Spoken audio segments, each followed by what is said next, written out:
Hi everyone, this is Nathan. And this is Heather. With Gamma Penguin, and today we're here with kind of a more tech video game kind of thing. A friend tipped me off last night about a new kind of LCD game that he saw over at Walmart. And I'm normally not interested in these things, but with this one I kind of was.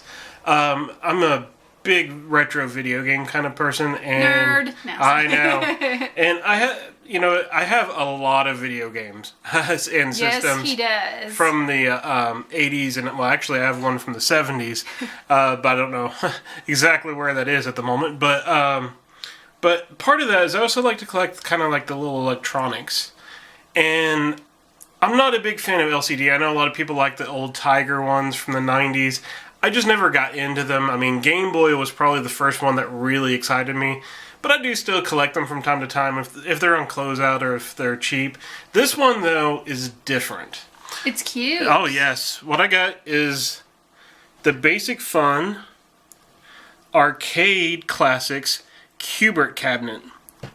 And you can try it, and I'm not going to try it until we unbox it. But this is number 4. 3 is Centipede, which Centipede actually was more my favorite arcade game growing up. But I liked it a lot with and I have a lot of versions of it, and I liked it a lot with the rollerball, which was the original controller. These are all joysticks. 1 and 2 are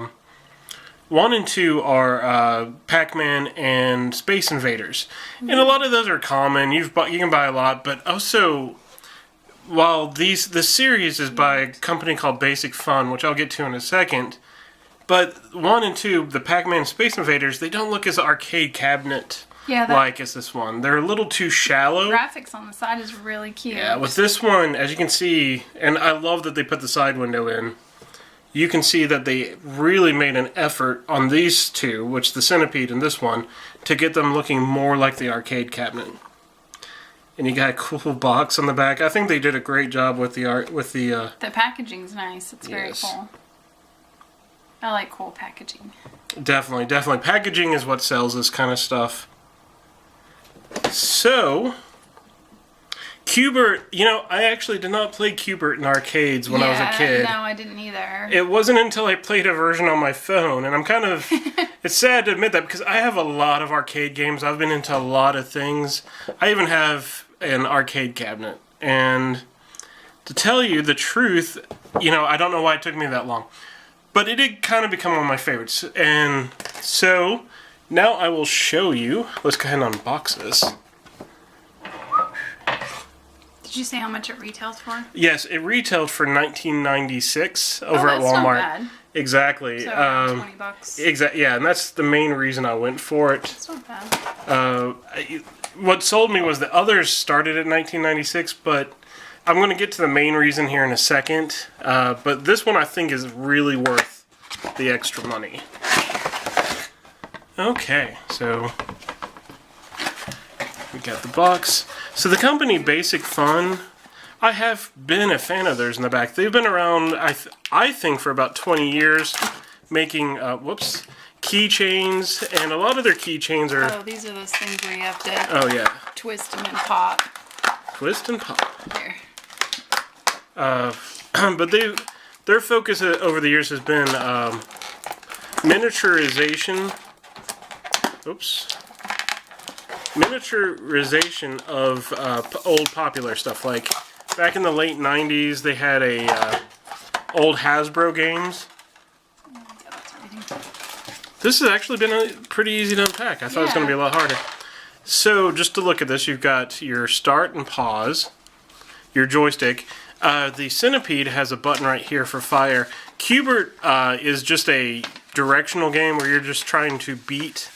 Oh, so those are actually buttons that you push? No, these are not. I'm saying with Centipede there's a button here. Oh, okay. It's got the little stickers. I am worried that I don't want to play with it too much because the stickers, they're cool looking, but they don't look like the kind that last you a long time. So it's got cool tabs, and is there tape on the bottom or something? Yes. There's something on the bottom. Oh, just little tape things. And it does come with rules and instructions if you've never played before. It looks pretty. And the coin slots are an on, off, and sound. Oh, that's nice that you can turn the sound off on it. So pretty basic control, screen layout, gameplay, how to play, so scoring tips, pretty basic. Nice. How to change the battery. So it takes 3 AAA. 3 AAA. No, AA. 3 AA. I'm sorry, 3 AA. That's and you weird. Will need a this should take 3 AAA. Phillips head screwdriver that is not included. So what this is reminiscent of is back in the 80s, there was a toy by Coleco. They got a lot of licenses for the arcade games and brought them home, and you got neat little like plastic things. But now we get to what my problem is. So my problem with these, and the reasons I didn't like 1 and 2, which was Pac-Man and Space Invaders, is because they're a lot like this. And as I said, I wasn't a big fan. So this is Breakout, the old Atari Breakout. So something I don't like about that is, you know, there's no, the screen's not dynamic. Basically, there's no graphics. Exactly. It's essentially you're just lighting up something that's already there. So it's either lit up or it's not lit up. Yeah. You're not drawing as much. So that was kind of my problem with Tiger games. And so the thing is, this originally priced, I got this on closeout. The Q*bert is the same price as that. So, I mean, both of these are $20. Oh, wow. But here's what you get with Q*bert. Oh. It is a full color. Cool.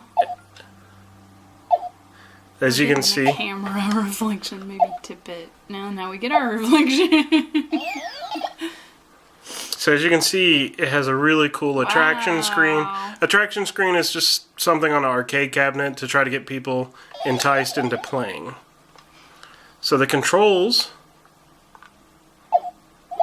So there's even a level. And so that is a real working joystick. It actually goes in 4 directions. That is really cute.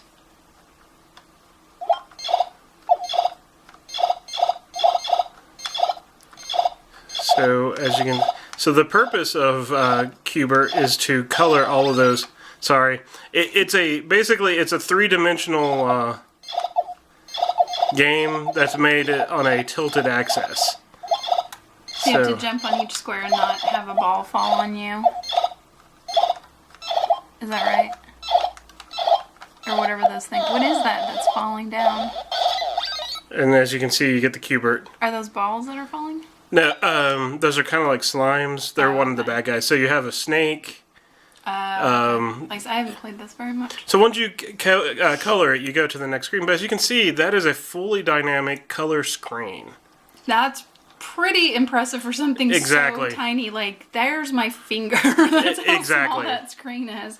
So $20 for this is a really good deal because, like I said, so cute. Pac-Man and Space Invaders were like kind of like that. They were made to reminisce kind of an arcade cabinet look, but this one is a fully standing. And that's like just something cute just to like put on your desk. Exactly. So for $20, you're getting a pretty decent deal. I'm going to do some final thoughts about this in a moment, but for $20, I've got to say that's a good deal. Yeah, I think so too. I do wish it had more, but what can you do?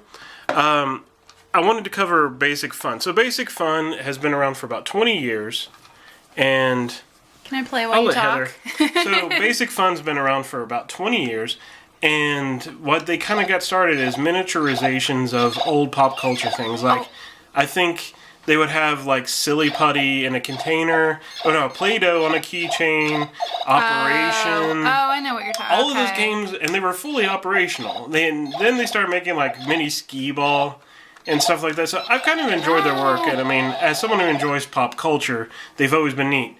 As I said, I think the first two, the Pac-Man games, were kind of misses, because if they could have done them like this, you got me sold. But, they didn't. So final thoughts while Heather's playing with this. Just playing around with it. So for $20, it's a pretty good deal. Of course, this kind of falls between the lines. There have been more dynamic ones where you get games that are just different, and those usually come from China, and they don't include named games. They're just like little arcade games. Every once in a while, you'll get a good deal on one that's one that has maybe 1 or 2 games. I have one that has Burger Time and Bust a Move, which are really great games. So for that, those are a little bit better than this, and sometimes you can find them on closeout at Walgreens for 20.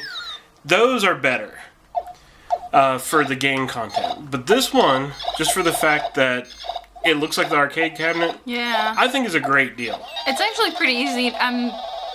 I'm obviously not doing a very good job, but the sound is really good for something so small. The screen is very colorful, and like Nate said, it's very dynamic. It's really fun. But even if you're not playing the game a lot, just the way that it looks is really cool. As a desk toy, this is kind of cool. Even if you're not playing with it. So I think having, a fully functional one game on it and looking cool makes it worth the price of admission. Yeah. More so than its 2 predecessors. This makes me want Centipede now. I don't know if I'll get it because I have a full-size arcade cabinet, but I'm very happy with this purchase. I'm very excited to share it with you guys. I hope they make more. I could see Zaxxon being really cool in this cabinet. Well, anyway, hope you guys enjoyed this unboxing. I'm going to have to pull Heather away. I'm going to stop playing now. Other cool feature? Pause. Pause, yeah. I like the pause, and I like that you can turn the sound off if you want to play and not annoy somebody. Definitely. With the blip-blop sounds. I think it's really cool. I do, and I'm like this. I don't hate video games. I like them, but it's not usually my thing. But I think this is really fun. It's very cute. Definitely. So that's our final review. I'm very excited about this. I think this will be a fun desk toy to have around, and I can play Q*bert whenever I want. Cool. Well, thank you so much for joining us today. We hope you enjoyed this review, something a little bit different for us. And if you liked it, give it a thumbs up. If you'd like to see some of our other videos, check out our channel and subscribe. And if you want to see another video game review, we do have the review up of the NES Mini that included the 60 games for $30. Because he is a classic game nerd. Yay! Or 30 games. I'm sorry, 30 games for $60. Thanks for joining us today. This is Heather. This is Nathan. Bye. Bye.